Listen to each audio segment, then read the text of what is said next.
Je vous propose qu'on attaque gentiment. Donc, encore une fois, merci à tous de nous rejoindre sur ce dernier webinaire de la série qui va être consacré à l'usage du drone dans les milieux de secours et sécurité civile et privée. On a la chance d'accueillir 3 invités. Donc, on aura Nicolas Moignet, qui est gendarme au sein du groupe d'observation du nord de la France. On a également Olivier Gardet, qui est responsable des services des pistes des Trois-Vallées Belleville, donc station de ski dans la région des Alpes.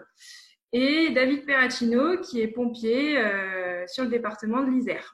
Donc, ils vous présenteront mieux que moi leurs activités respectives à la fin de la présentation. Et puis, vous pourrez évidemment leur poser vos questions comme d'habitude.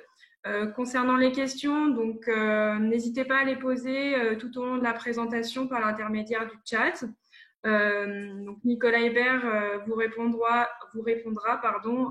au cours de la présentation, ou sinon, dans tous les cas, il y aura la session questions-réponses en fin de présentation. Donc aujourd'hui, le contenu de la présentation, donc une présentation de la structure d'Escadrone avec nos différentes activités. Ensuite, on viendra sur les enjeux des systèmes de sécurité, des services de sécurité, qu'est-ce qui est important pour eux. On fera un focus outils sur la gamme de DJI, avec notamment un focus sur la gamme Mavic 2 Enterprise. Et enfin, on viendra sur les questions-réponses et la présentation de nos intervenants du jour. Donc, Escadrone, donc moi je suis Tiffany Rousseau, je suis chargée de la commercialisation des drones aériens chez Escadrone. On existe depuis 2014 et notre rôle va être d'accompagner les entreprises à l'intégration de l'outil robotique autonome au sein de leurs activités. Ça passe par on va dire 3 grandes activités. La première, c'est le conseil et la distribution de matériel professionnel, que ce soit en aérien, marin, sous-marin ou terrestre, avec une part de conception et d'adaptation des machines à des besoins spécifiques comme pour la recherche, par exemple. Et enfin, le dernier axe, ça va être la partie formation, avec la formation au métier du drone, le permis obligatoire pour pouvoir piloter un drone en milieu professionnel, ou des spécialisations comme la photogrammétrie ou la thermographie. Donc, Escadrone, on s'adresse plutôt aux entreprises, on va dire, du secteur BTP, industrie, services de sécurité. On a aussi une part d'audiovisuel, esthétique, mais par rapport à notre passif, c'est vrai que c'est ce type d'activité qu'on va adresser le plus. Donc, au niveau des enjeux des services de secours et de sécurité, évidemment, ils ont besoin d'outils pour pouvoir être réactifs face à l'urgence. Ça va passer par plusieurs choses. La première, c'est de pouvoir analyser la situation qui va permettre une aide à la décision, et notamment pour mobiliser donc des ressources, que ce soit des hommes ou du matériel. Par exemple, avoir des cartes terrain à jour pour pouvoir bien appréhender les zones sur lesquelles on va intervenir. Ça permet donc de déployer les équipes et le matériel nécessaire à la gestion de l'urgence. Et enfin, d'agir rapidement en limitant le risque humain. Au niveau des cas d'intervention, qui sont évidemment très multiples, ça va passer par la sécurité à la personne. Donc, typiquement, le drone va être utilisé dans le cas de recherche de personnes, que ce soit en montagne ou lors de catastrophes naturelles, pouvoir identifier rapidement d'éventuelles victimes et pouvoir agir en conséquence. Ça passe aussi par l'analyse de l'étendue du problème, des feux de forêt, par exemple, savoir si c'est une petite zone ou une grosse zone et pouvoir analyser la propagation. Ou encore la prévention des populations en cas de problème, par exemple de tempête ou ce genre de choses. DJI met à disposition plusieurs types d'outils avec plusieurs associations d'outils également, que ce soit machines et logiciels, pour pouvoir répondre à ces enjeux et pour pouvoir appuyer les systèmes de secours lors de leur prise en charge. On va avoir notamment la gamme Mavic 2 Pro. Donc sur cette gamme, vous allez retrouver 4 machines. Les premières machines, donc le Mavic 2 Pro et le Mavic 2 Zoom, on va les mettre un petit peu de côté sur cette présentation, puisqu'elles vont concerner plutôt la partie loisirs audiovisuels. On va plutôt faire un focus sur 2 machines, le Mavic 2 Enterprise Zoom et le Mavic 2 Enterprise Dual. Donc, ce sont 2 machines spécialement conçues pour la sécurité et les secours. Notamment sur le Mavic 2 Enterprise, vous allez bénéficier d'un zoom optique x2 et d'un zoom numérique x3. Et sur le Mavic 2 Enterprise Dual, vous allez avoir un combo capteur visible et capteur thermique. Donc, plusieurs valeurs ajoutées de ces machines, ça va être d'une part les différents accessoires vendus avec. Donc, vous allez avoir un haut-parleur, un spot lumineux, par exemple, qui vont pouvoir être adaptés sur les machines en fonction des actions à mener. On est sur un capteur en 12 000 pixels sur les 2 machines, que ce soit le zoom ou le dual, avec un obturateur mécanique. Sur la partie dual, vous avez donc un double capteur visible thermique, ce qui va permettre en temps réel de pouvoir visualiser aussi bien donc, des éléments visibles et des éléments thermiques et faire une superposition des 2 images pour avoir une qualité de rendu. On est sur une autonomie d'environ 30 minutes. Donc, tout dépend des conditions météo et tout dépend également des charges qu'on va embarquer sur le drone. Le poids, on est sur du 900 grammes avec 5 km de portée. Donc attention, les 5 km de portée, c'est sur des environnements complètement neutres. Donc si on est sur des environnements montagneux avec beaucoup de bâtiments, forcément, cette portée, elle est à évaluer en fonction des conditions du terrain. On est sur des machines très faciles à transporter, très faciles à mettre en œuvre pour être réactif sur le terrain. Et on a également une machine équipée de 8 capteurs optiques haute résolution et de 2 capteurs infrarouges pour l'évitement d'obstacles en multidirectionnel. Elle va être équipée, les 2 machines vont être équipées également d'un système d'assistance au pilotage qui va pouvoir détecter de manière intuitive les objets qui sont à proximité pour amplifier cette partie évitement d'obstacles multidirectionnels. Au niveau des options et des possibilités qu'offre la machine, on a plusieurs choses. Donc, on a un mode panoramique qu'on peut voir en bas à droite, qui va permettre d'avoir un panorama en un clic, si je puis dire, et de pouvoir visualiser une zone rapidement.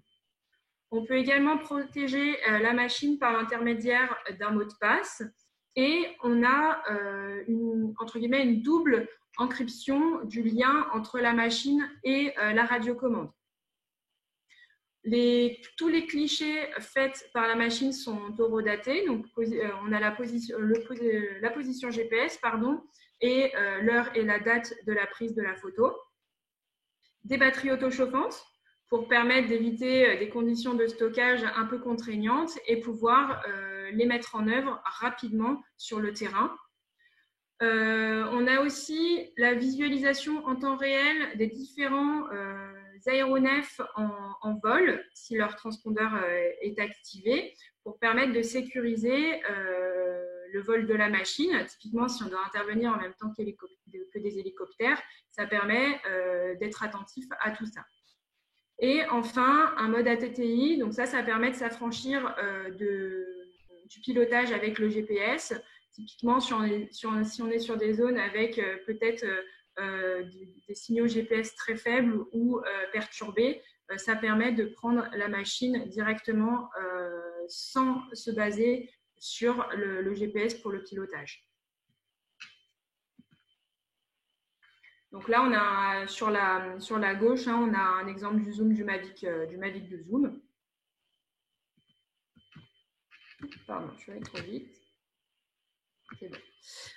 Au niveau du Mavic Dual, donc comme je l'indiquais, on a une superposition possible, donc ce qu'on appelle le FLIR MSX, de l'image thermique et de l'image visible, ce qui permet de visualiser au mieux les contours et les éléments visibles de la photo.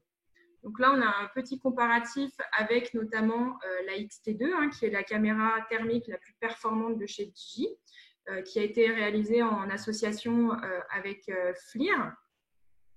Donc, le Mavic Dual, on est sur une résolution en 160 par 120. Là où la X-T2, on a deux résolutions possibles, une en 640 et l'autre en 336.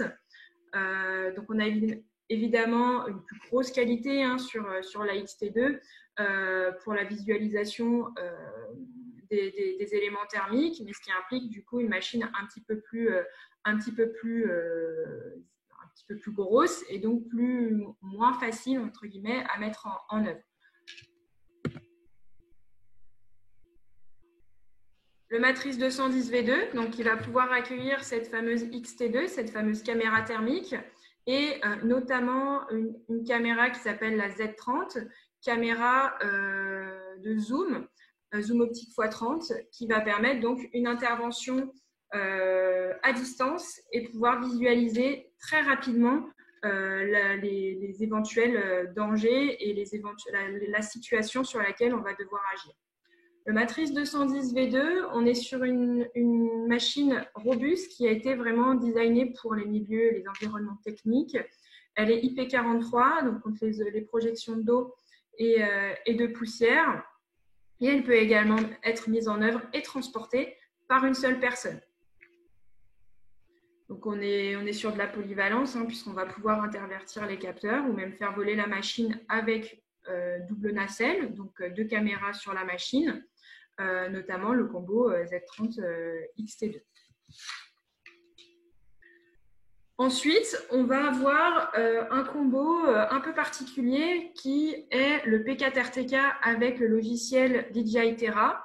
Donc le P4RTK, c'est une machine qu'on a plus l'habitude de voir dans les milieux techniques de cartographie notamment, puisque c'est une machine, donc c'est une évolution du Phantom 4 Pro V2, hein, donc une machine robuste et fiable, qui bénéficie d'un système d'amélioration GNSS en temps réel.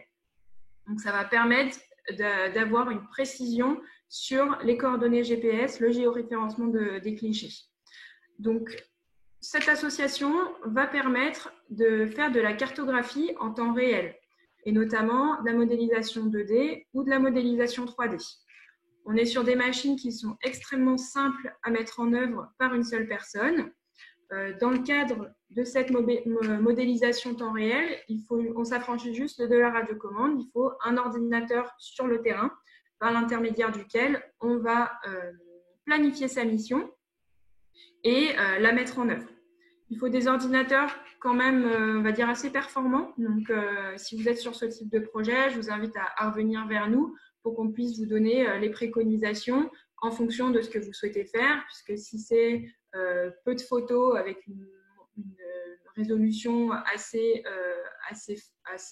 faible, on va dire, on est sur des machines qui vont être moins performantes, tandis que si on veut aller sur des degrés de détail plus importants, on aura besoin de machines très performantes.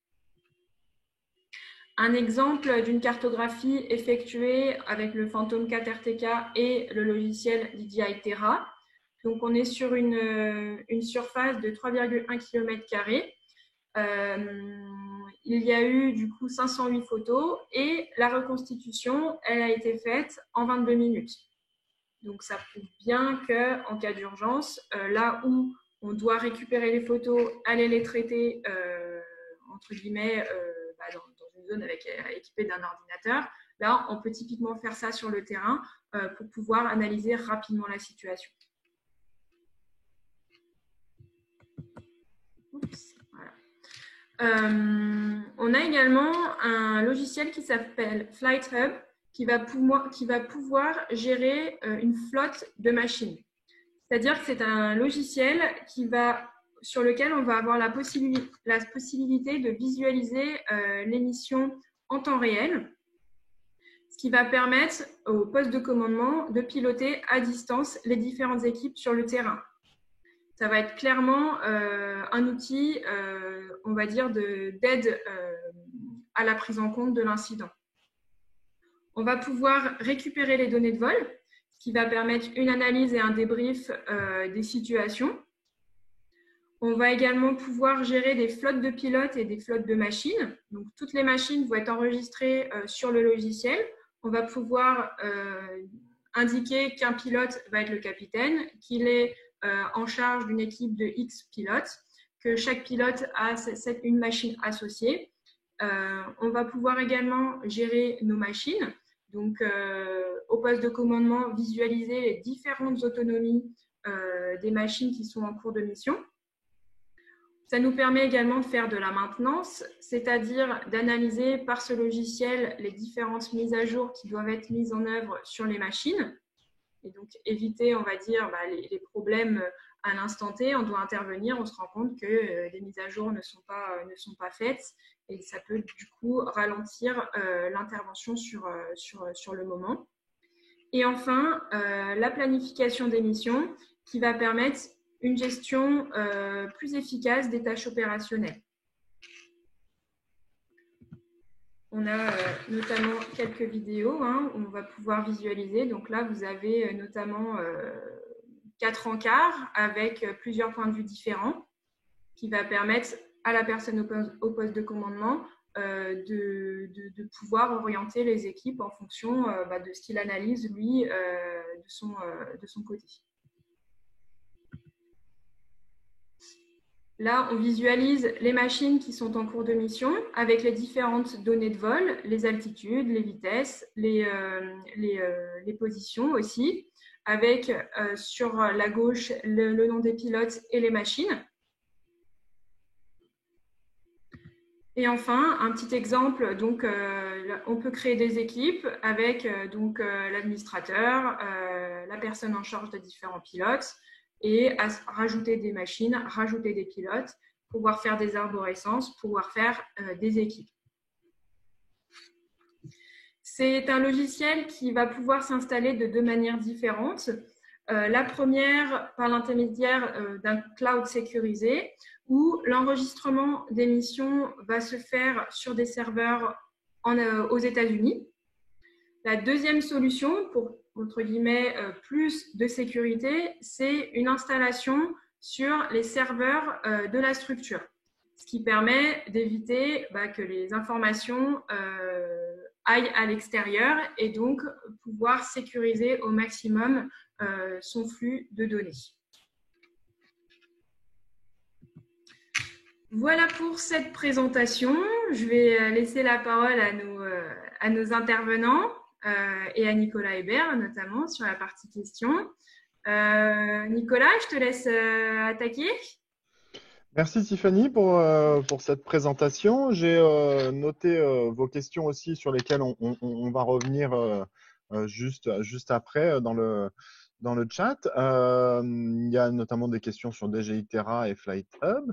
Je vous propose de passer la main peut-être à nos 3 intervenants. L'idée, c'est à la fois que l'on puisse répondre sur ce que Tiffany vient de présenter, et puis nos intervenants vont vous présenter leurs activités, et vous pouvez aussi, bien entendu, les solliciter et leur poser des questions via le chat. Je vous propose qu'on continue de fonctionner avec le chat. Ça permet une gestion plus simple des micros, et puis nos intervenants vous répondront. N'hésitez pas à les citer dans le chat si vous souhaitez leur poser des questions directes. Je vous propose, je vais laisser la parole à Nicolas, peut-être, si tu veux présenter ce que vous faites dans le groupement de gendarmerie du Nord.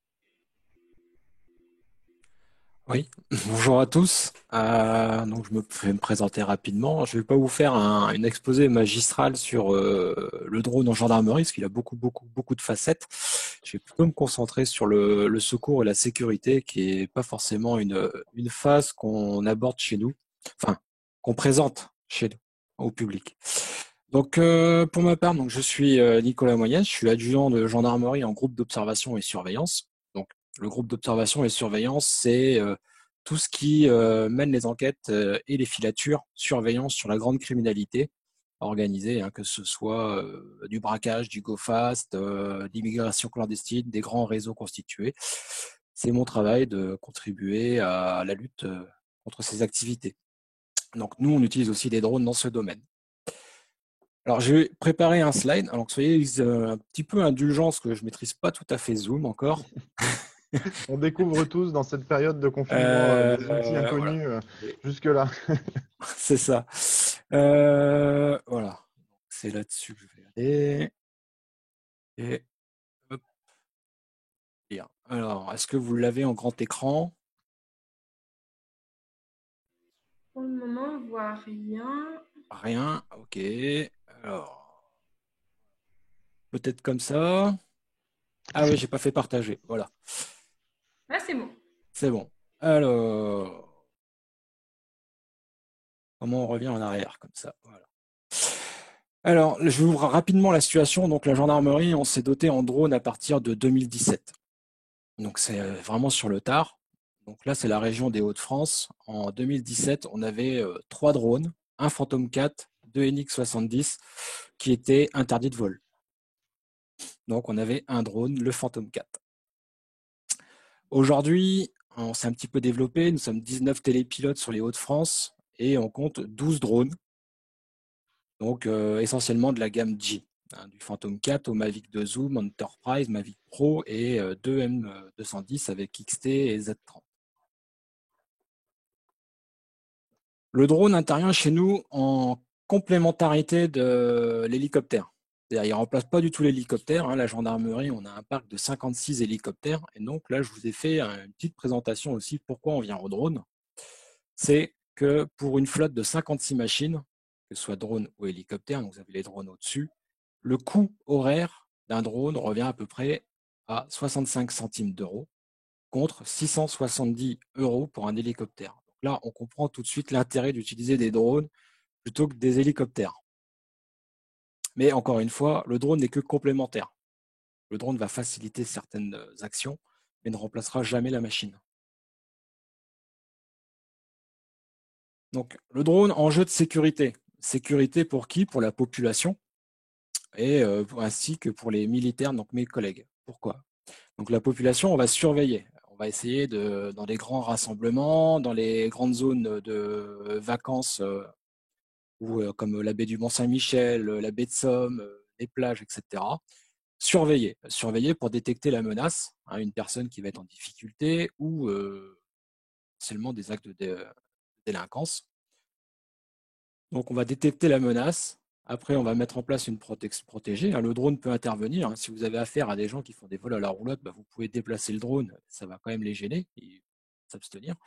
Si c'est une personne qui est en difficulté, ça va la rassurer. Et à partir de là, le télépilote va pouvoir analyser et déclencher une action. Je ne détaille pas, hein, c'est exactement pareil pour mes collègues militaires de la gendarmerie.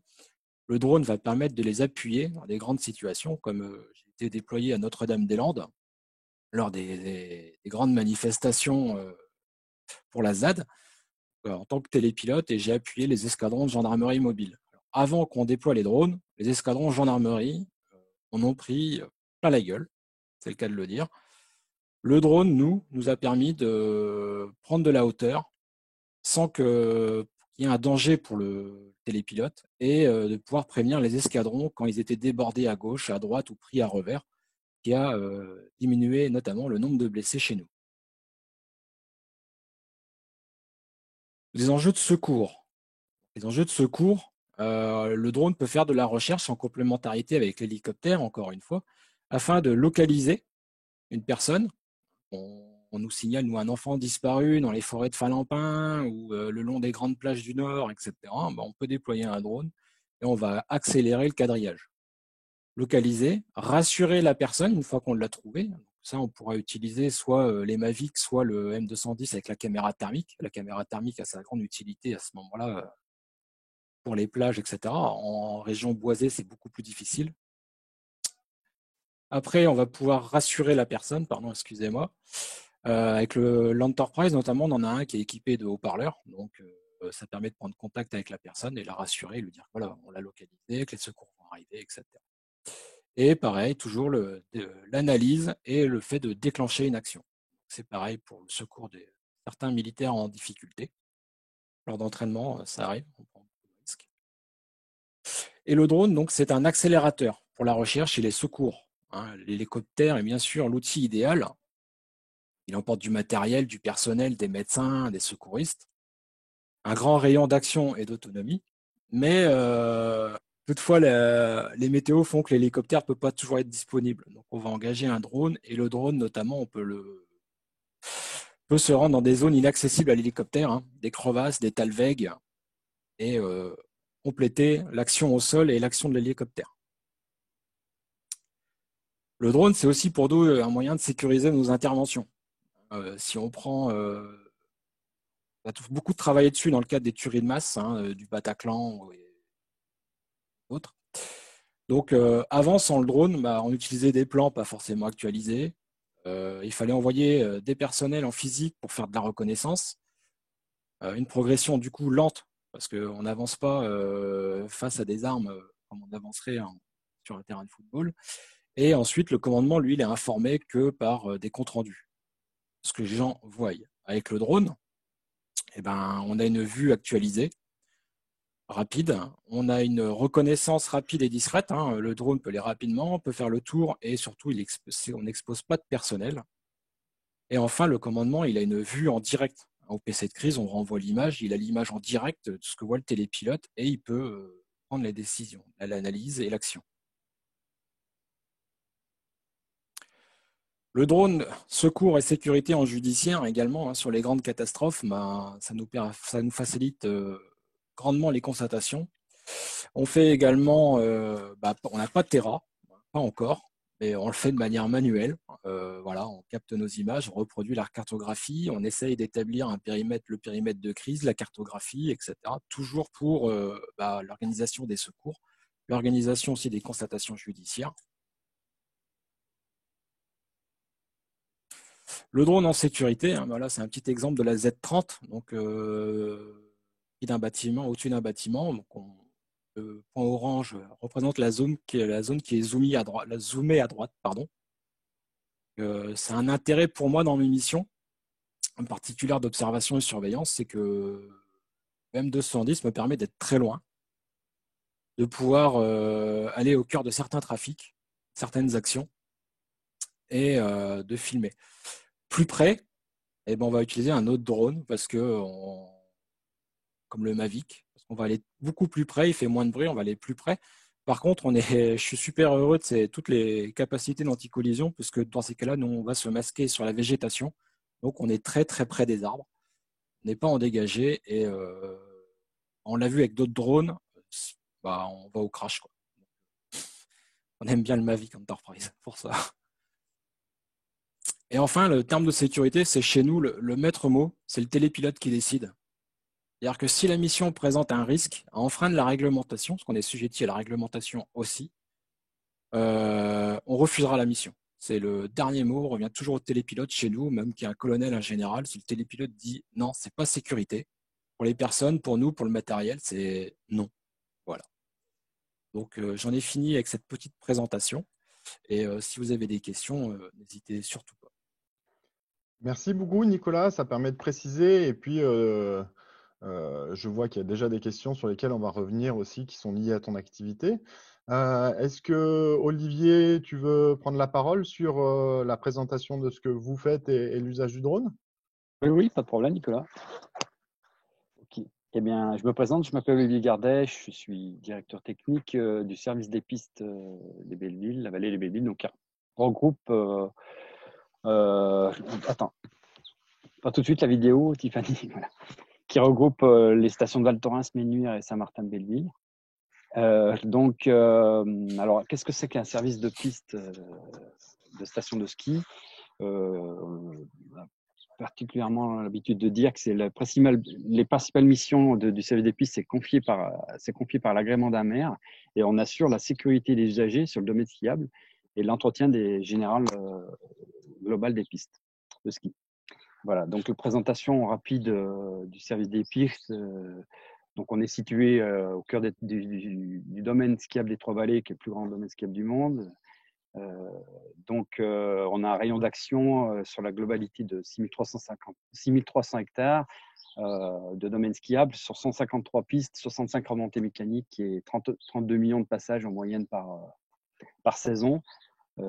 Ça accueille quand même 60 000 lits touristiques, donc on est quand même un gros morceau dans le modèle des services des pistes, voire le plus gros. Le moyen à l'émission, en gros, on est 197 personnes en saison d'hiver, il y a 92 pisteurs qui assurent en gros à peu près 3000 secours sur le domaine skiable chez nous par saison. À savoir que la saison représente à peu près 4 mois et demi pour les Ménures et 5 mois et demi pour Val Thorens. Donc voilà, on a 65 dameurs avec 30 dameuses, enfin, voilà, des névoculteurs, des personnes qui produisent la neige. On a aussi des chauffeurs, ceux qui s'occupent des espaces ludiques là-dessus. L'administratif, on a un hélicotechnique qui est en permanence, mais basé sur site que pendant les périodes de grande influence. Et donc, on est 3 télépilotes et avec un drone, un Matrice 210 V2 que je vous présenterai après. Voilà pour la présentation du service des pistes. Pourquoi on a choisi de prendre un drone dans ce service-là? Ça rentre un peu dans la diversification du service qu'on a amorcé déjà depuis quelques années. Certification, elle passe forcément par des nouvelles technologies et le drone en fait partie. On n'a pas que ça, mais ça en fait une grosse partie, surtout financière. Donc on regarde ça, et bien on a fait le choix de se prendre un drone en collaboration avec Tiffany et Nicolas. Donc on a opté pour un Matrice 210 avec caméra embarquée, la XT2 et la Z30. Voilà. Donc le drone, il a été choisi pour venir consolider, comme le disait Nicolas, ça ne remplace pas un hélicoptère, et nous non plus, ça ne remplace pas des pisteurs. Parce que quelqu'un qui est pris dans l'avalanche ou qui a un secours, le drone ne fait pas encore les premiers secours. Donc, il est là pour consolider et épauler la sécurité qu'on effectue dans le domaine skiable. Donc, c'est un plus pour la sécurité.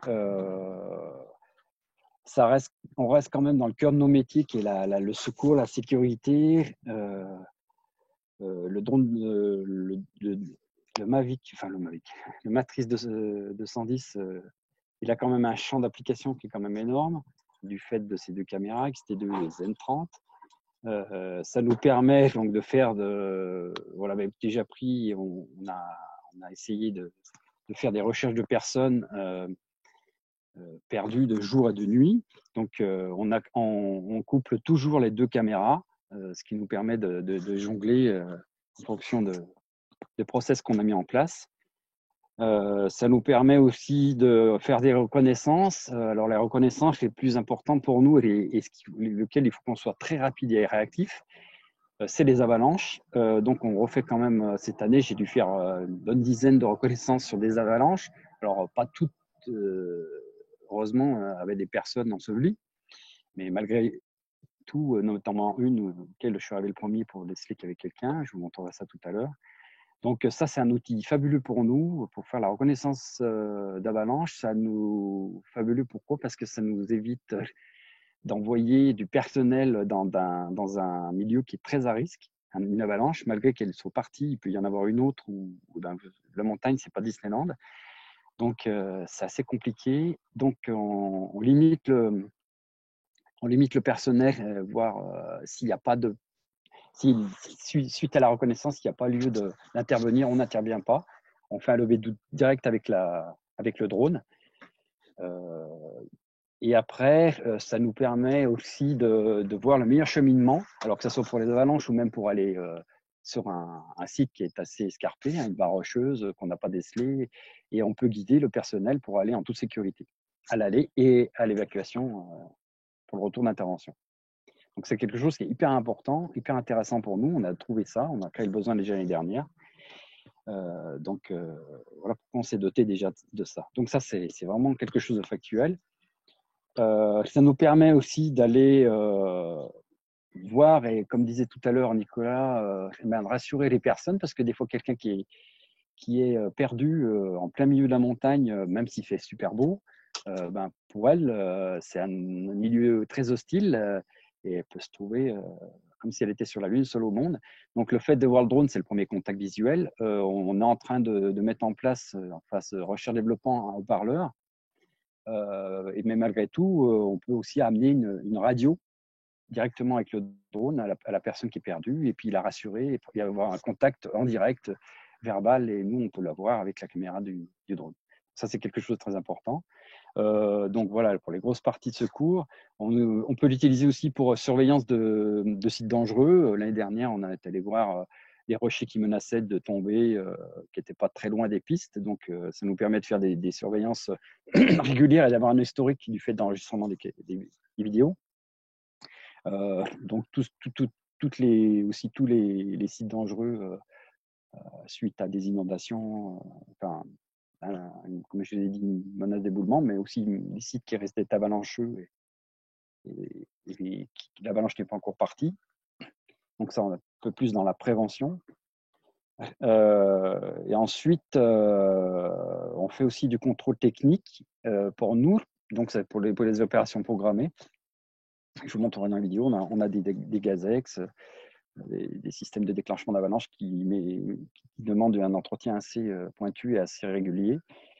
Ça nous permet de faire une expertise là-dessus et de gagner du temps et de ne pas envoyer le personnel systématiquement sur un appareil qui n'en a pas vraiment besoin.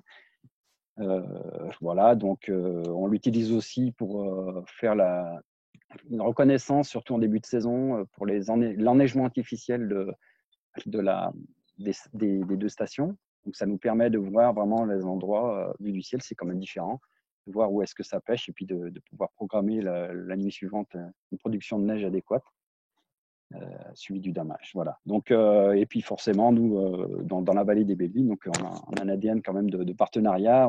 On est là pour renforcer aussi le partenariat avec nous, enfin les aider, nos partenaires, notamment au niveau des remontées mécaniques, pour faire des reconnaissances thermiques sur les appareils téléportés, les télécabines, les télésièges. On est en étroite collaboration notamment avec la gendarmerie du coin, donc qui nous sollicite sans problème, même les sapeurs-pompiers avec qui on a des bons rapports déjà de base, les secouristes, et puis aussi tous les services de communaux et ainsi de suite, et les services départementaux aussi du Conseil général. On nous demande aussi de faire 2-3 interventions là-dessus. Voilà. Cette année, on a mis en place une cellule drone, donc avec 3 pilotes, comme je vous ai dit. Pour l'instant, on n'a qu'un seul drone, qui est déjà pas mal, le Matrice 210 V2, avec les 2 caméras. Et on essaye, pendant l'hiver, d'assurer une permanence H24. Voilà.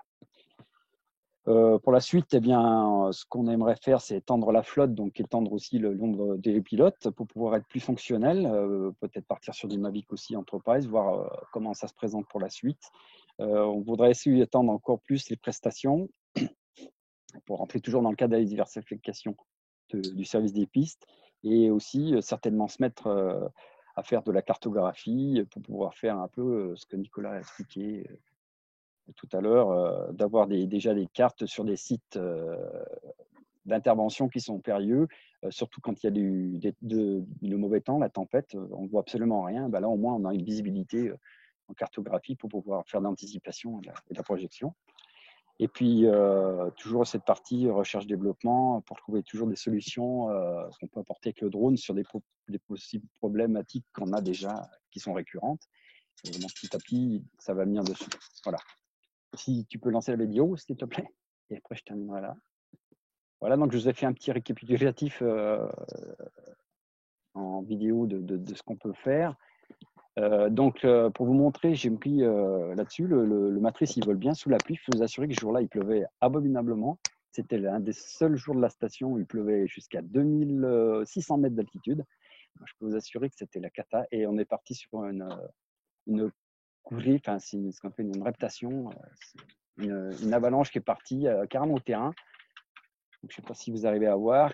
Malgré la pluie, tout ça, vous voyez, on arrive à faire une reconnaissance rapide. Ça, c'est un peu dans le cadre, récemment, je suis monté à Val Thorens pour aller faire, pas récemment, avant le confinement, pour aller faire déjà de l'inspection sur les GAZEX. Donc, c'est ça, les GAZEX, qui sont pilotés par, pardon, c'est les gendarmes, et qui sont pilotés par l'abri GAZEX. Voilà. Donc là, c'est aussi une autre avalanche. Il faisait beau parce qu'il ne peut pas que pleuvoir. Donc, c'est une avalanche hors piste qui était signalée et je suis allé faire une reconnaissance sans envoyer les pisteurs. Et vous voyez que je zoomais quand même assez près parce que là, je voyais nombre sur l'écran Crystal Sky. Et du coup, j'ai fait le lever de doute en voyant. Alors là, on ne se rend pas trop compte, mais il y a quand même du volume. Et ça, c'est la fameuse avalanche. Je suis arrivé le premier. Alors là, j'ai commencé à filmer une fois que le pisteur était déjà arrivé. Mais je suis arrivé dessus avec un opérateur qui était avec moi. Et on était parti sur une avalanche. On nous a signé une avalanche qui était partie hors piste avec un accès piste. Et donc, sans plus de précision. Et donc, on était en vol pour autre chose. Et on s'est aperçu qu'il y avait quelqu'un. Vous voyez la tête d'une personne. Et la personne, elle faisait 1,95 m. Vous voyez un peu le dégât. C'est pas une grosse avalanche, mais malgré tout, ça fait un trou. Vous allez pouvoir le voir. Et donc, j'ai pu déclencher tout de suite les secours et les pisteurs qui n'étaient pas loin sont arrivés. Et après, toute la cavalerie est arrivée par la suite, l'hélico, ainsi de suite. Donc, la personne a juste eu un problème de cheville cassée. Voilà. Donc, on l'utilise aussi pour la caméra thermique, la XT2, FLIR. Donc, vous voyez un peu la comparaison, on peut avoir ça. J'attire votre attention sur le fait qu'on ne peut pas reconnaître des personnes ensevelies sous la neige avec la XT2. Je ne sais pas si vous le voyez, on voit juste les parties qui sont vraiment visibles. On voit des traces thermiques, mais pour l'instant, ce n'est pas encore possible de faire ça. Voilà. Donc, on se dirigera sur autre chose pour les recherches avalanches. Donc là, je vous rassure, c'est une simulation qu'on avait fait pour la presse. C'est pas réel. Donc voilà, le pisteur est venu dessus. Aussi pour vous montrer que, pour voir on utilise beaucoup le MSX. Donc ça dépend. On choisit le panel de thermie qu'on a besoin en fonction. Bon, on va pas faire un cours. Moi, je suis pas expert non plus là-dessus, mais si tu peux arrêter 2 minutes. Voilà. Il faudra juste revenir sur la dernière vidéo. Voilà. Donc, du coup, on utilise le panel qui nous est donné pour la caméra XT2 en fonction de la convection, en fonction de si c'est jour, si c'est nuit, en fonction de ce qu'on veut faire, la recherche de personnes. Et c'est beaucoup plus simple d'avoir d'avoir un niveau de gris et jaune. Il y a un mode recherche de personnes qui est marqué dessus aussi. Donc, c'est assez pratique et c'est en pratiquant justement qu'on s'est aperçu qu'il fallait jouer en fonction des environnements par rapport aux panels qui sont donnés. Donc ça, c'est très pratique là-dessus. Je reviens aussi sur le fait que ça nous a permis de voir et j'ai pu mettre en place des process d'intervention, entre guillemets, dans le sens où, pour faire court, moi j'ai une expérience je suis professionnel de drone depuis 2013, donc j'ai une expérience de film d'audiovisuel.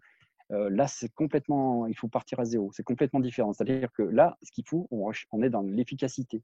On est dans la recherche de personnes, par exemple, où on va prendre le cas d'école, la personne ensevelie qu'on a retrouvée en premier. On nous donne une alerte sans précision, on se dirige sur le site parce qu'on le voit ou on sait où c'est, mais on n'est pas c'est pas la peine d'aller au plus près. C'est-à-dire que là, la personne, ce que vous avez pu voir en vidéo, j'étais environ à 700-800 mètres d'elle. Et donc, à partir du moment où on a ciblé la lame, enfin le bas de l'avalanche où il y a la partie d'écoulement, on zoome directement sur cette partie pour voir s'il y a quelque chose, un indice de surface. Ça peut être un gant, un ski, ou alors comme c'était le cas, là on a vu le moniteur qui l'accompagnait, qui était en train de creuser et de sortir, et on voyait juste la tête de la victime. Donc ça, c'est un autre process, un autre procédé de faire. C'est quelque chose que j'ai bien inculqué par rapport aux 2 autres télépilotes. C'est-à-dire qu'on gagne du temps, on se met en l'air, on avance, on se met à une distance raisonnable pour pouvoir déjà tout de suite faire un état des lieux. Donc, on travaille en 2, voire 3 étapes. Et ensuite, une fois qu'on a identifié, on fait un lever, on n'a rien vu, par exemple, et ben, on va s'approcher. En s'approchant, on fait un lever de doute. On s'aperçoit qu'il y a vraiment rien du tout, comme une des coulées que je vous ai montrées. Et donc, on continue la prospection en étant un peu plus près et on regarde, parce qu'après, il faut qu'on fasse un rapport. Donc, on regarde l'ampleur, la largeur, la longueur, le dénivelé, la cassure de la neige, enfin, ainsi de suite.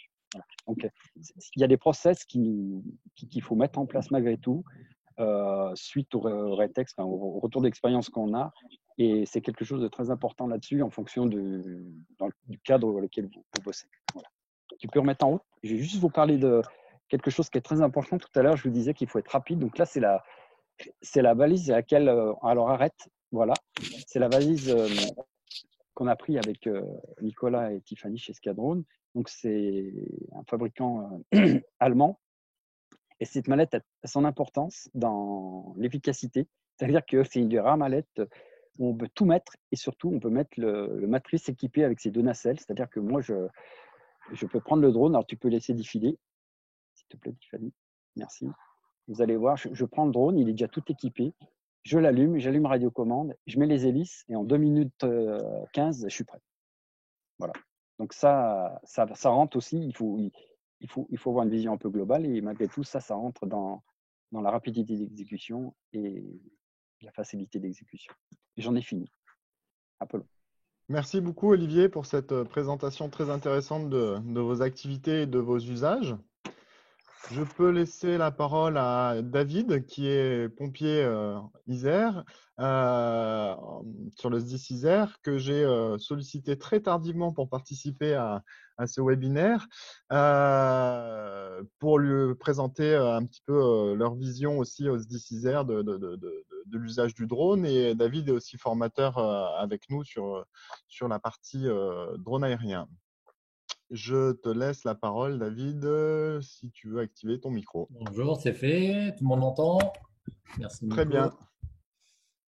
Du coup, moi, j'ai pas de slide. Nico m'a appelé hier et du coup, voilà, j'ai travaillé cette nuit. Je suis rentré ce matin et bon, depuis tout à l'heure, je fouille un petit peu. Donc, par rapport aux autres intervenants, effectivement, tous les services essayent un peu de secours, essayent de se doter des nouveaux outils. Et effectivement, le drone en fait partie. Alors, je vous ai menti un petit peu et on avait quelque chose, mais plus en document de travail en fait. Et voilà, donc je me présente, donc David Perracchino, donc effectivement formateur escadron, mais aussi du coup pompier professionnel au SDIS 38. Et depuis quelques mois, en fait, le SDIS essaye de mettre en place des drones donc au sein de la structure. Et c'est pas si évident que ça parce que en fait, on a un cadre juridique, on a un service juridique très pointilleux. Du coup, nous, il n'y a rien en place. On essaie de mettre quelque chose, on essaie de structurer tout ça. Du coup, je vais vous présenter un petit peu ce qu'on envisage en fait. Vous me dites si ça tourne, a priori ça tourne. Donc là, les chiffres, ils sont il y a 5-6 mois, mais en gros, voilà, donc chez les sapeurs-pompiers, faut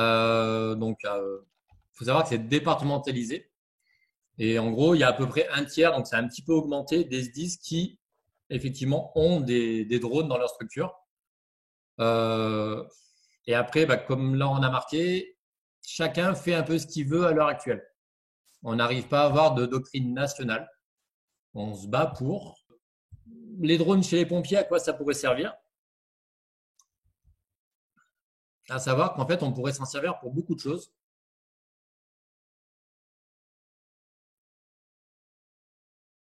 Donc après, il y a beaucoup de charabia pompiers, mais on va faire quand même assez rapide. Voir la 3D, effectivement, on l'a tous dit, un peu de cartographie, on peut faire beaucoup de choses. Comprendre une structure qui est un peu complexe. Nicolas, Olivier l'ont dit, des fois, nos cartes sont un peu obsolètes. Du coup, on arrive sur un site, on ne sait pas trop ce qui se passe. Si on peut avoir quelque chose en live ou assez reconstruit. Dans la présentation de Tiffany, elle a parlé du P4RTK qui permet de faire un panorama. Même d'autres drones le permettent. On peut assez rapidement voir l'étendue des dégâts et voir les choses. ça a été déjà été cité par tout le monde, et ça, je pense que c'est l'intérêt principal du drone dans n'importe quel usage, c'est qu'on expose le minimum de personnel. Et ça, pour un employeur, bah, ça n'a pas de prix, hein, donc l'usage y est vraiment. Olivier en a parlé, le transport de petites charges. On peut, donc là, c'est marqué un cordage ou effectivement une radio ou n'importe quoi. Et en plus, effectivement, maintenant, les technologies, elles avancent et on peut transmettre en direct des images. Donc, à savoir que quand on a créé ce groupe de travail, 2 mois après, on a eu une grosse intervention en Isère qui nous a pris beaucoup de temps, dans lequel, en fait, tout ce qu'on se dit là, bah, c'était qu'un projet et où notre contrôleur général, donc notre directeur, en fait, a dit, moi, tant pis, je veux des drones. Donc, on a créé quelque chose de temporaire. Et en fait, sur 3 semaines d'intervention, on s'est relayé donc à 3 télépilotes.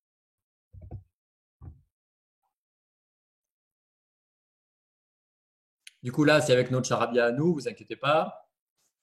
On va passer. Donc là, en fait, c'est tout ce qui est secours à personne, effectivement, sur des grands déploiements, on pourrait en avoir besoin. Et en incendie, bah, ça se comprend beaucoup plus facilement, hein, que ça soit avec une caméra thermique, que ça soit pour faire une carto, que ça soit pour faire donc juste un relevé. Ça fonctionne. Les gens pensent principalement aux feux de forêt. En Isère, on appelle ça des feux de végétaux, on n'a pas spécialement de forêt. Voilà. Et notamment, l'usage du drone dans feu de forêt, il est un petit peu compliqué dans le sens où souvent quand ça brûle, regardez dans le sud de la France, il y a du vent. Et du coup, c'est pas notre domaine de prédilection. Enfin, du moins pas ceux des drones à ce niveau-là.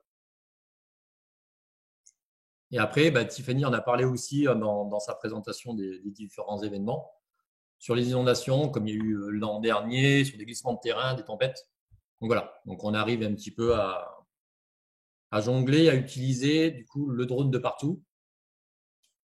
Et notamment après, pour quelque chose qui pour nous est très important, on a quand même pas mal d'administratifs, on a des plans à mettre à jour, on a un service communication, on a de la formation.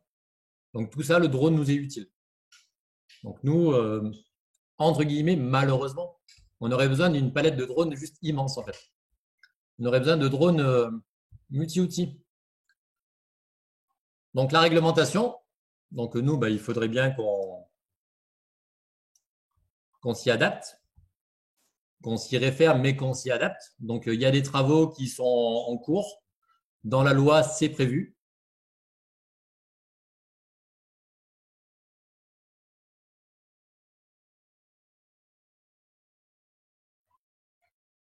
Sur une réflexion plus globale pour un SDIS ou même pour d'autres administrations, on peut se poser plusieurs questions. Est-ce qu'il vaut mieux faire intervenir un prestataire externe? Est-ce qu'on peut prendre quelqu'un qui est déjà dans la structure? Par exemple, chez nous, vous savez, il y a des pompiers pros et des pompiers pros volontaires. On peut prendre une société qui peut être externe, mais la personne elle appartient au SDIS. Ou on peut carrément former nos télépilotes. Donc ça, nous, c'est ce qu'on doit présenter. Et en face de ça, je vais aller un peu plus vite sur le slide. Hop là. À chaque fois, là, il y a une petite case qui s'appelle coût. C'est quand même le nerf de la guerre, tout ça, en fait. Donc, nous, on propose des pistes. Si on formait nos propres télépilotes, on aurait énormément d'avantages. C'est-à-dire qu'on leur apprendrait vraiment ce que l'on veut. Mais par contre, derrière, il y a un coût de formation. Et en plus, il faudrait acheter notre matériel. Et chez nous, on est très mobile. Donc, comment est-ce qu'on gérerait le problème de mouvement personnel? Hop. Comment est-ce qu'on imagine un déploiement sur un département comme l'Isère, où l'Isère, c'est à peu près 80 000 interventions. Donc, vous divisez par le nombre de jours. Je n'ai pas fait le calcul, mais en fait, c'est quand même pas mal. Donc, et on s'est aperçu que, en gros, on avait peut-être besoin du drone entre 250 et 300 fois par an. Donc, l'intérêt, il y est. Après, comment est-ce qu'on le déploie? Nous, ce qu'on préconise, par exemple pour l'Isère, qui a des bassins un peu particuliers avec un grand bassin montagneux et puis des plaines un peu plus sur le nord de l'Isère, ça serait d'avoir comme une autre organisation. Mais on va dire pour un 10 comme l'Isère, il faudrait entre 4 et 6 drones Et après, la grande question, c'est qu'est-ce qu'on prend comme drone? Parce que comme vous avez entendu tout à l'heure, en fait, nos usages sont vraiment variés. On a besoin de thermique, on a besoin de juste faire de la photo. Mais nous, ce qu'on a surtout besoin, c'est les outils qui vont derrière, en fait. C'est les outils de traitement. J'ai entendu Nicolas tout à l'heure dire que la cartographie, pour l'instant, elle était maison, on va dire. Voilà. Donc nous, dans le projet, on inclut les logiciels, alors que pas spécialement de Terra, mais on inclut des logiciels de cartographie notamment, pour pouvoir reconstruire. De prendre de la hauteur, c'est vraiment primordial, quoi. Donc voilà. Désolé, j'avais rien Merci. prévu, donc voilà, j'ai trouvé quelque Merci chose. beaucoup, David. C'était très intéressant, malgré le peu de temps de préparation que, que tu as eu. Merci beaucoup. Je vous propose de démarrer les questions-réponses. Il y en a déjà des nombreuses dans le flux du chat. Je vais essayer de les reprendre un petit peu dans l'ordre. On avait des questions qui étaient liées à DJI Terra et DJI Flight Hub. C'est des logiciels qui ont différents formats de commercialisation qui sont ou annuels ou mensuels et qui ont aussi différentes options. On a 3 options possibles sur DJI Terra et il y a 4 options possibles sur DJI Flight Hub.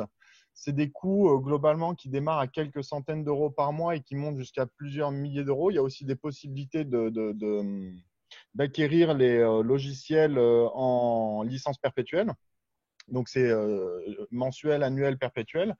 Et on a des coûts qui varient de quelques centaines à plusieurs milliers d'euros. Ça va être difficile de vous exposer l'ensemble des coûts là, mais on a une version sur DJI Terra pour modéliser. On a une version de base, une version un peu plus complète et une version très complète, qui peuvent être soit en licence mensuelle, annuelle, ou aussi il y a des combos à l'achat avec éventuellement le matériel de chez DJI aussi, le Phantom 4 RTK. Ça peut être que le plus simple en fonction de vos idées, c'est que Tiffany puisse vous proposer, si c'est dans vos projets, des études qui sont propres, des études de prix qui sont propres au matériel que vous souhaitez.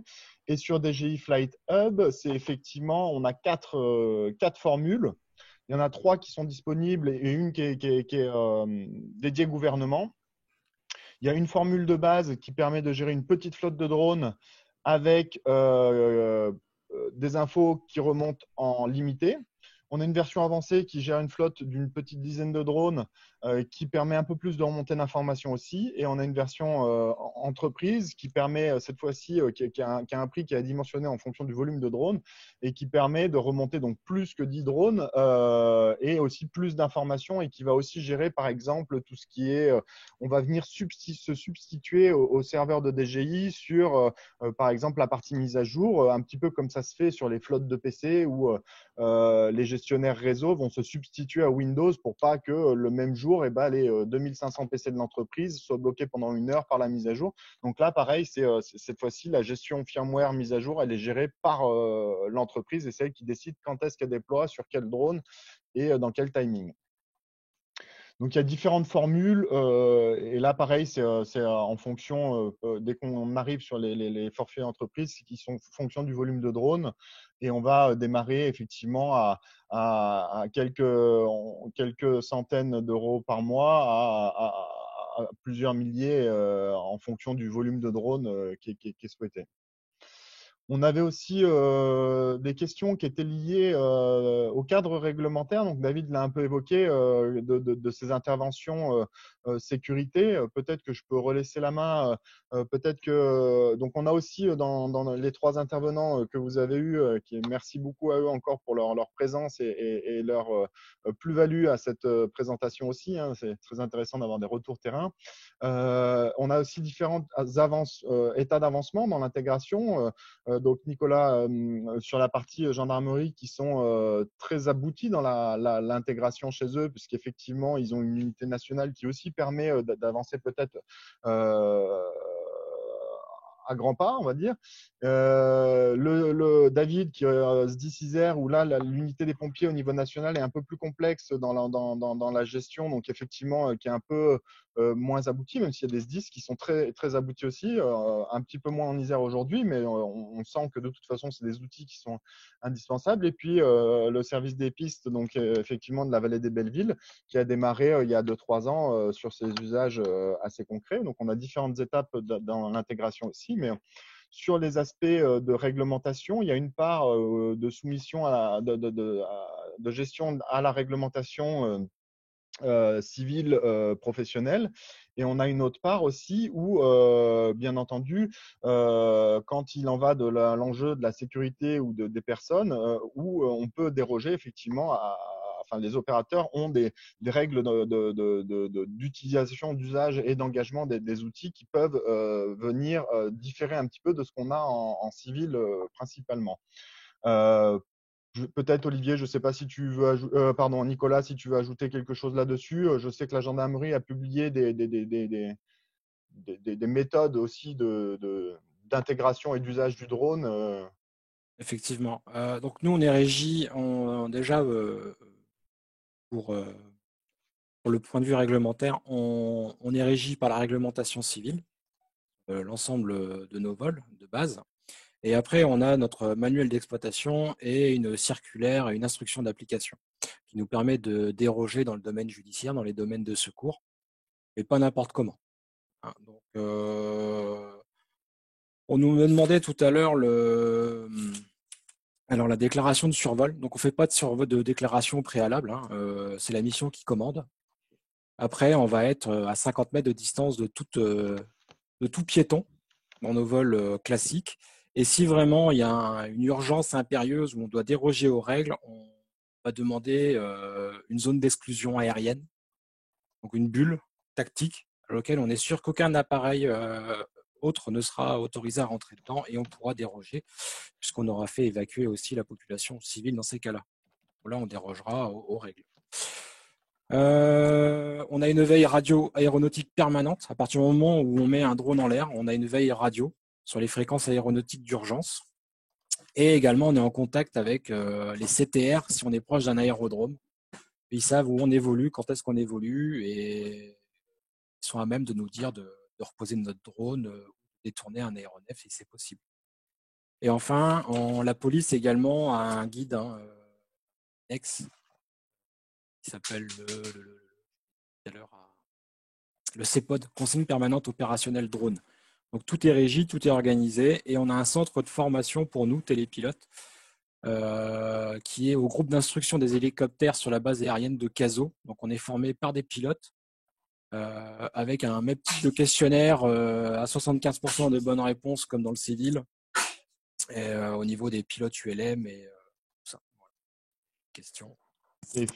Effectivement, pour compléter ce que tu dis, on a bien dans la réglementation civile, en tout cas, prévu une dérogation. C'est Simon qui me partage le petit extrait.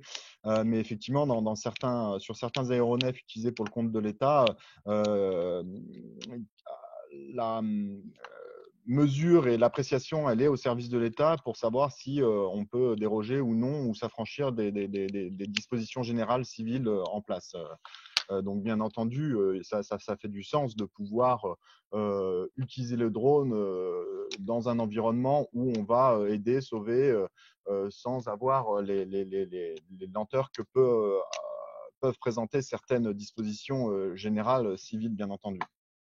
Oui, en direct, nous, sur certaines opérations, on a eu en direct l'autorisation via la hiérarchie et via le préfet d'outrepasser l'élongation, donc des 1000 mètres, certains scénarios, notamment Notre-Dame-des-Landes, où on est allé à plus de 2000 mètres, 3000 mètres pour le bien des missions et l'assistance aux unités au sol.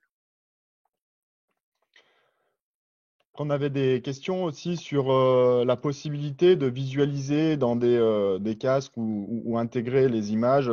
Il y a différents formats. Effectivement, les drones y permettent. On a vu FlightHub qui permet de faire de la remontée. Il y a aussi d'autres moyens de faire de la remontée d'informations, des moyens plus grand public. On peut Chromecaster, par exemple, de l'information sur un écran. Il y a aussi la possibilité de mettre des casques immersifs. Par exemple, je sais qu'Olivier utilise aussi un petit peu ça dans ses activités, donc de pouvoir mettre en immersion un opérateur uniquement dans une bulle et puis qu'un pilote de drone s'occupe de la partie pilotage pour plus d'aisance dans l'analyse des images.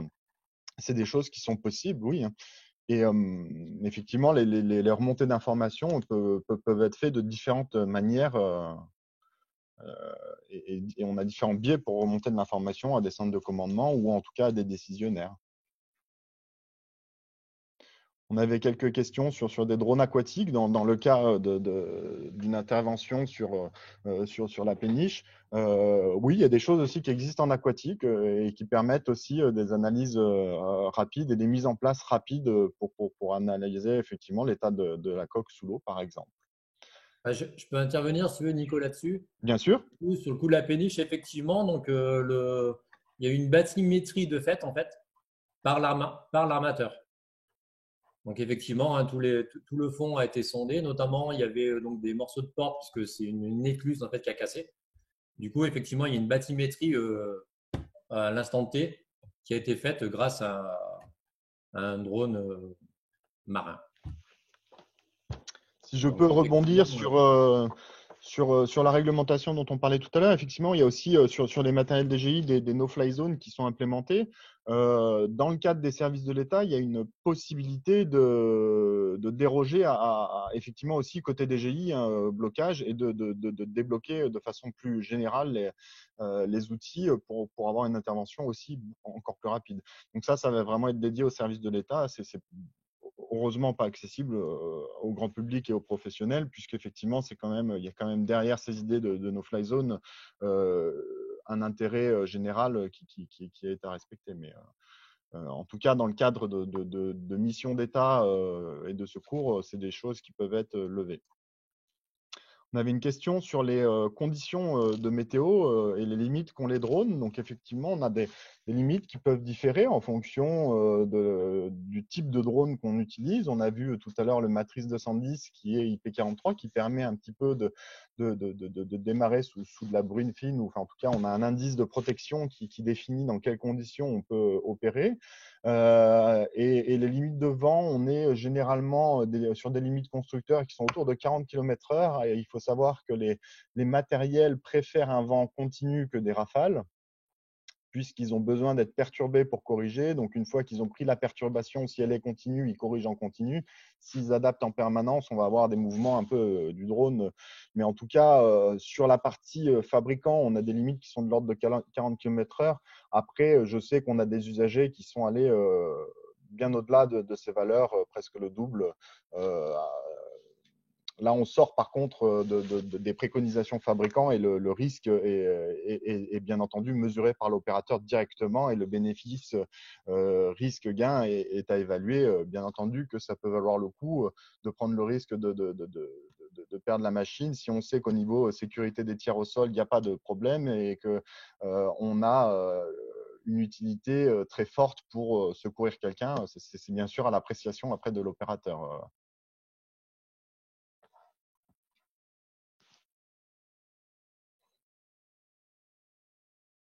Super, Nicolas, là-dessus, je peux rebondir aussi sur les résistances structurelles des appareils. Comme je disais, dans nos cas des missions plus spécifiques, que ce soit l'appui au sol des unités d'intervention, en urbain, on est très, très souvent confronté à l'effet Venturi. Donc, je pense que vous savez tous ce que c'est. Et en urbain, c'est encore plus vrai.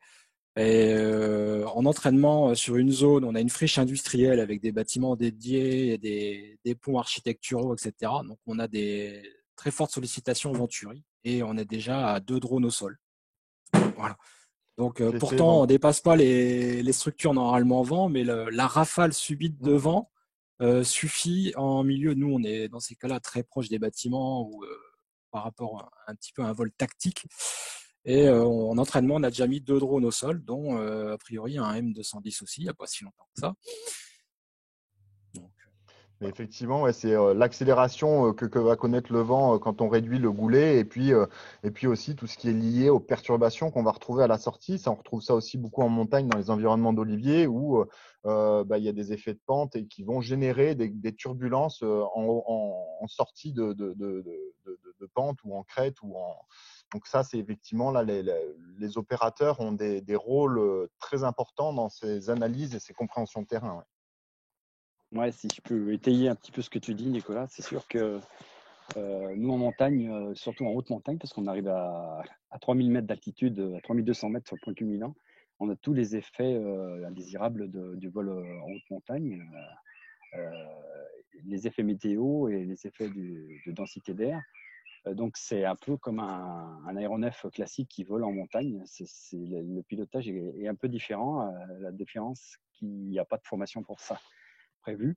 Donc on apprend ça sur le terrain en rétex. Et comme tu disais tout à l'heure, oui, moi je suis allé partir faire une mission où il y avait bien facile des rafales à 70 km/h de vent avec le matrice et il se comportait super bien. Il faut simplement faire attention à ce qu'il dit au niveau des batteries, ce que tu expliquais. Il régule en fonction de ce qu'il a comme vent. Alors, si on a une rafale forte, il va nous dire je ne peux plus rentrer. Et puis après, ça va se calmer. Il va dire bah, j'ai encore 3 minutes. Donc, il ne faut plus tenir compte de ça. Et c'est la pratique qui dit prendre de la marge de sécurité. Et après, il y a un système de vol où il faut voler au ras du sol parce que le vent n'est pas le même où on est à 100 mètres plus loin en montagne. C'est assez compliqué là-dessus. Voilà. Et si je peux me permettre aussi, rapide mot sur la réglementation. Nous, on n'est ni pompiers, on n'est pas une structure d'État. Malgré tout, on a, dans le cadre d'opérations de sécurité civile, l'autorisation de déroger aux réglementations S1, S2, S3, S4 aussi. Et notamment, on a fait une présentation. Alors, je dis ça pour ceux qui éventuellement sont dans le privé et veulent se lancer dans la partie secours. Ben, il faut se montrer, il faut montrer ce que vous savez faire. Nous, on a fait bien le préfet avec tout le monde, le responsable de sécurité civile du département de la Savoie, qui a été convaincu là-dessus et qui nous a donné son aval de principe dans le cadre de sécurité civile. Alors forcément, il faudra qu'on justifie tout ça, mais voilà. Donc ouais, c'est vrai qu'heureusement et ça c'est aussi d'ailleurs un sujet qui est très européen avec cette réglementation européenne qui arrive, qui aujourd'hui a peut-être un peu moins bien intégré et il reste des fonctionnements à définir. L'usage du secours avec les aéronefs d'État, mais c'est des choses qui sont bien entendues, bien réfléchies et l'État sait l'intérêt et aussi découvre et avance dans les intérêts qu'ont ces outils dans le secours et la recherche de victimes.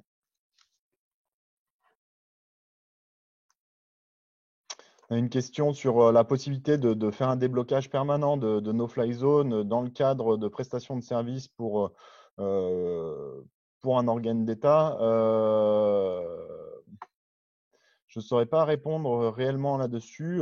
C'est une analyse qui est faite par DGI. Par défaut, je pense qu'ils vont attendre des validations gouvernementales pour faire ces déblocages. Au niveau des déblocages, nous, on fait une demande pour l'ensemble de notre flotte. On doit communiquer à G les références de la commande, les références du drone. Et il débloque les no-fly zones pour l'ensemble de nos drones. Alors, des fois, ça peut se rebloquer quand il y a une mise à jour. On a déjà eu le cas. Et ils sont très rapides à le débloquer. Et concernant un privé qui agirait pour le compte de l'État, comme Olivier le fait pour les secours, à partir de ce moment-là, le drone est immédiatement considéré comme aéronef d'État. À partir du moment où il agit pour le compte de l'État, il est temporairement aéronef d'État.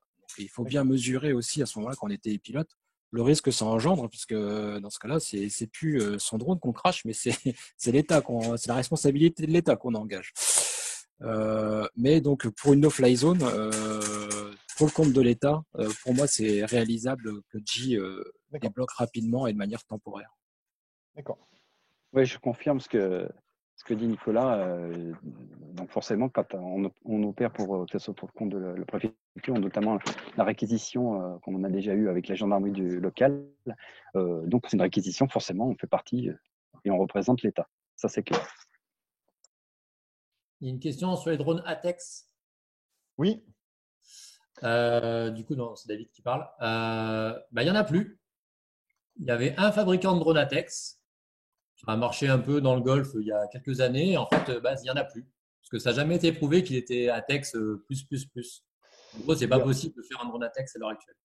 En fait, oui, voilà, effectivement, il y a différents niveaux donc ATEX, c'est pour évoluer en atmosphère explosif. Il y a différents niveaux avec ça démarre du déclaratif jusqu'à certificat. En tout cas, il est quasi impossible du fait des moteurs qui sont des pièces qui sont en mouvement et qui ont des possibilités d'arc électrique. Et c'est je crois, très, très délicat ou quasi impossible de créer un drone qui pourrait avoir les mêmes… Alors là, j'ai un peu moins d'expertise sur ces certifications, mais qui aurait les mêmes certifications que du matériel pneumatiques, etc., qui seraient utilisés sur des plateformes pétrolières. Donc aujourd'hui, le fait de ces moteurs et ces pièces en mouvement rend très compliqué ces homologations, enfin ces certifications. On avait des questions sur les drones au niveau des avalanches, donc sur soit du largage d'explosifs, soit de la recherche de victimes. Donc, Olivier a répondu pour la partie recherche de victimes. Avec la caméra XT2, on a effectivement un volume d'air qui est contenu dans la neige et puis un volume de neige qui rend les caméras thermiques. Elles vont identifier des zones qui ont des températures différentes. Si la température au sol est la même au-dessus de la personne ensevelie qu'à côté, on n'aura pas d'informations sur la position. Je peux, par rapport au niveau du largage d'explosifs, alors j'y travaille, enfin j'y situe. Techniquement, c'est possible. Ça ne demande pas non plus un gros développement. Le problème, après, forcément, c'est… Alors, Nicolas, je passe sous ta gouverne, je pense que tu dois connaître ça.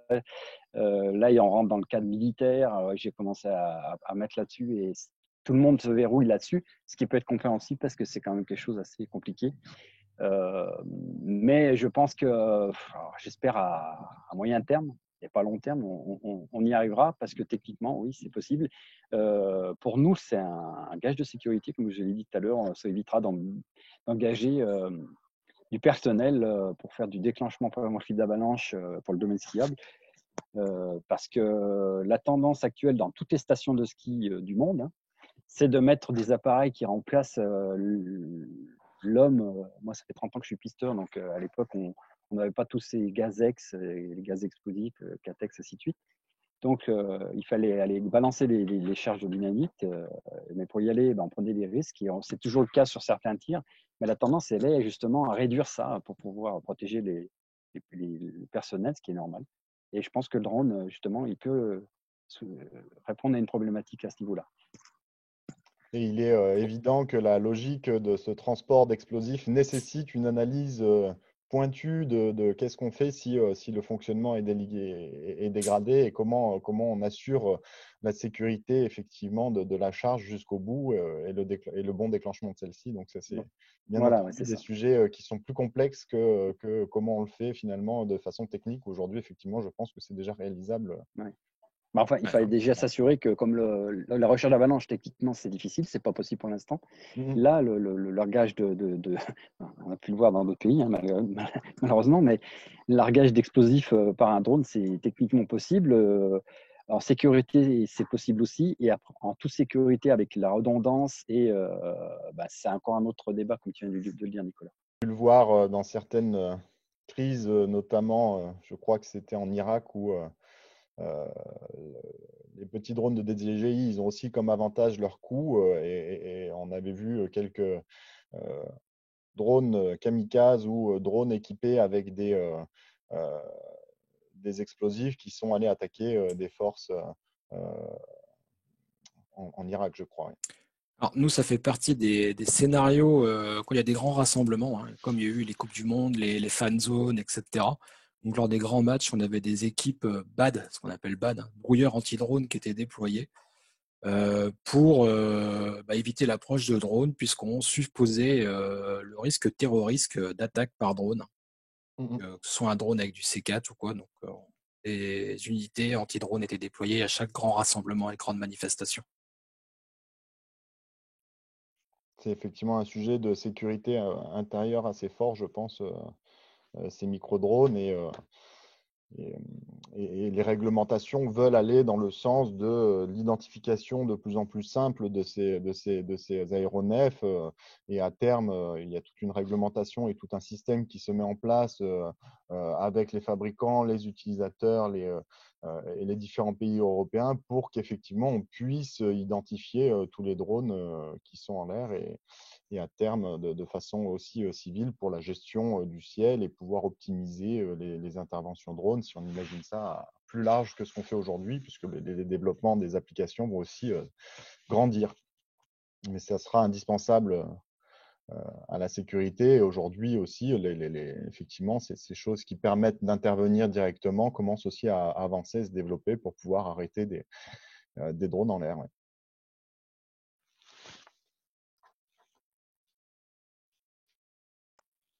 Je reviens, Nicolas, juste sur un point de vue, le largage d'explosifs pour le déclenchement préventif d'avalanche. Il existe déjà, et la réglementation en fait partie, on fait du déclenchement en hélico. C'est-à-dire qu'il y a deux opérateurs, deux pisteurs artificiels qui sont avec le pilote hélico, qui ont un stock de charge dans l'hélico, amorcé, et qui déclenche ça sur certaines conditions. Alors, c'est assez compliqué parce qu'il faut un map particulier de la part de l'exploitant de la compagnie d'hélicoptères qui doit renouveler chaque année. Mais ça existe depuis pas mal d'années. Donc, je pense que, voilà. Avec le drone, moi, je vois plus dans ce biais-là. On puisse utiliser quelque chose, mais comme tu disais, ce qui bloque, c'est la redondance et savoir qu'est-ce qui se passe s'il part tout seul. Avez-vous songé à effectuer des missions systématiques, programmes automatiques pour les relevés de hauteur de neige et une meilleure nivologie?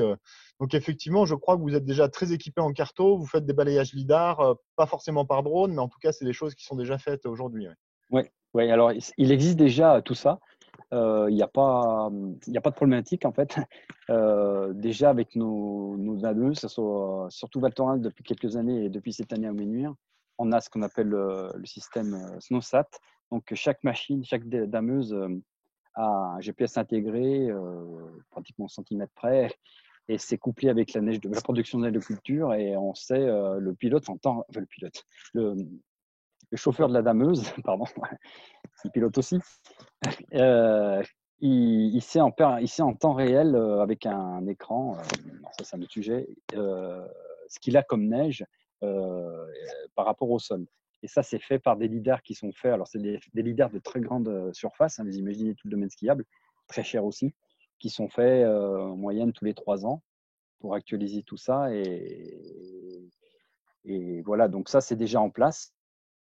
On n'a pas besoin de faire ça. Par contre, je reviens sur les opérations programmées, on y réfléchit parce qu'on a des endroits, notamment, où les gens se perdent pratiquement tout le temps au même endroit. Alors, bien, les pistes sont mal faites parce que du coup, ça fait un entonnoir, tout le monde y est. Peut-être, on va se remettre en question là-dessus, mais malgré tout, ce qu'il y a, c'est que les gens ils perdent pratiquement toujours à un endroit, une barre rocheuse ou autre chose. Donc, le fait de faire déjà des vols programmés pour pouvoir partir dans des conditions un peu plus extrêmes au niveau de la météo, oui, on y réfléchit là-dessus. C'est une bonne suggestion. Bonne question. On a une question de Apollinaire sur quels seraient les meilleurs capteurs sur le Matrice 210V2 pour faire de la surveillance de sites par drone. Effectivement, je pense que c'est le setup qui est utilisé à la fois par Olivier et Nicolas, où on va venir coupler une caméra avec un fort zoom dans le visible qui est la Z30 avec une caméra thermique, la XT2, qui permet aussi d'avoir de l'information, donc infrarouge de jour, de nuit, et aussi thermique avec de l'information de température par-dessus. Donc ça, pareil, donc Tiffany qui vous a présenté la première partie est très à même de vous répondre sur d'éventuels montages de projets et prix mieux que moi. Elle a une bonne connaissance des produits et de tous leurs prix et de tous les assemblages qui sont aussi possibles. Est-ce que l'intelligence artificielle pourrait être utile dans la recherche de victimes? Alors, l'intelligence artificielle, tous ces algorithmes, ils se développent à une vitesse grand V de manière générale, pas que liée au drone, hein, et surtout issus de l'intelligence artificielle sur de l'image, l'imagerie visible ou thermique. C'est des choses qui grandissent en parallèle aussi du drone sur d'autres sujets. Aujourd'hui, l'état de l'art actuel sur le drone, il est quand même, on n'est pas encore dans de l'IA très forte sur de la détection automatique, de la prise de décision, mais c'est des choses qui arriveront dans le futur, mais à moyen terme un peu. Aujourd'hui, l'état actuel du drone, on arrive dans un moment où les machines sont fiables, commencent à être intégrées dans des process et fort utiles, mais il y a, si on remonte pour ceux qui étaient là il y a quelques années, 5, 7, 10 ans, il y a 10 ans, on était plutôt sur essayer de faire tenir en vol ces outils. Donc, on a quand même bien grandi en 10 ans, mais le futur, c'est effectivement qu'ils aident de plus en plus sur la prise de décision avec de l'intelligence artificielle, mais c'est des choses qui avancent.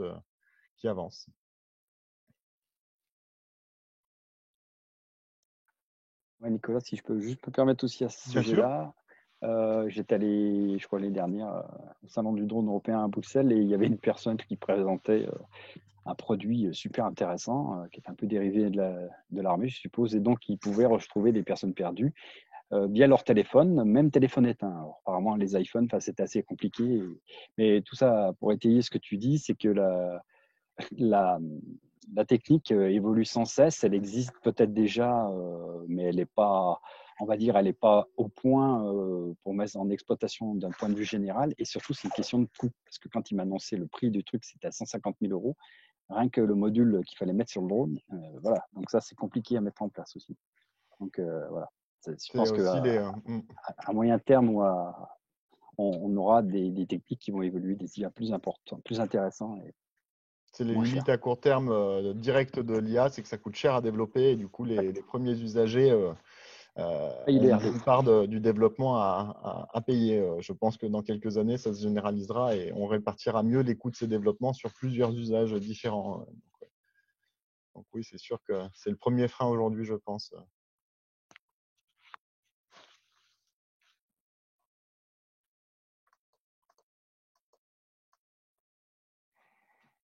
Et il y a beaucoup de projets, donc Alcul Drone qui précise qu'il y a beaucoup de projets de R&D qui sont effectivement faits dans le cadre des drones.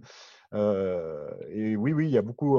Nous, peut-être, effectivement, l'IA, pour moi, là, j'étais effectivement un peu comme Olivier dans la phase exploitation. On n'a pas des choses qui sont déjà très exploitées aujourd'hui. Demain, on arrivera effectivement dans l'exploitation avec des choses beaucoup plus terminées et prêtes. Aujourd'hui, on est plutôt dans des projets de recherche. Ouais.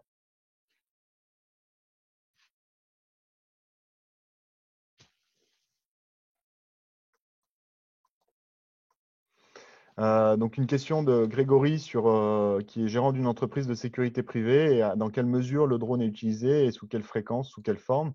Dans la sécurité privée, oui, c'est utilisé. Il y a toute une construction réglementaire à faire et à définir avec des méthodes dans lesquelles ça va être utile et possible et d'autres limites aussi. Donc tout ça est à mesurer et à définir. On va aussi doucement, mais sûrement vers des choses, par exemple Azure Drone qui développe des technologies complètement autonomes où le drone prend la décision de sortir d'une boîte parce que les conditions météo le permettent, qu'il y a eu un déclenchement qui nécessite une levée de doute, par exemple, sur un site industriel. Le drone va faire la levée de doute et un opérateur est capable de savoir s'il y a une intervention à mener derrière ou non. Donc là, on est sur les drones complètement autonomes. On n'est plus dans l'automatisation, on est vraiment dans l'autonomie. C'est des choses qui aujourd'hui sont très compliquées réglementairement, mais on a des réglementations qui avancent aussi et qui essaient d'être à jour vis-à-vis de la technologie qui évolue peut-être un peu plus vite aujourd'hui que les réglementations, mais c'est des choses qui seront possibles sous quelques années, je pense aussi. Donc, il y a beaucoup de projets qui démarrent et effectivement, les enjeux de la sécurité privée sont aussi fortement impactés par ces outils parce que il y a à la fois du personnel qu'on engage et puis aussi une notion de coût de ces personnels et de protection. Donc, ces machines et ces outils vont prendre une place certaine dans la sécurité privée aussi.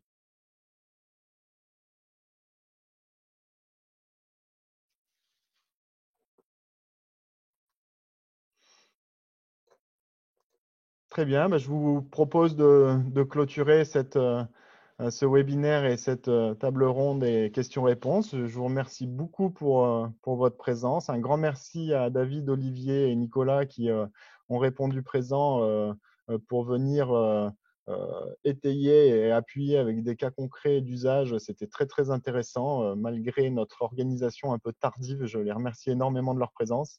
Merci à Tiffany pour sa préparation aussi et sa présentation des produits et applicatifs en première partie. Je vous souhaite une bonne santé à tous et puis une bonne fin de journée. Merci beaucoup. Merci Nicolas. Merci Tiffany. Au revoir. Au revoir.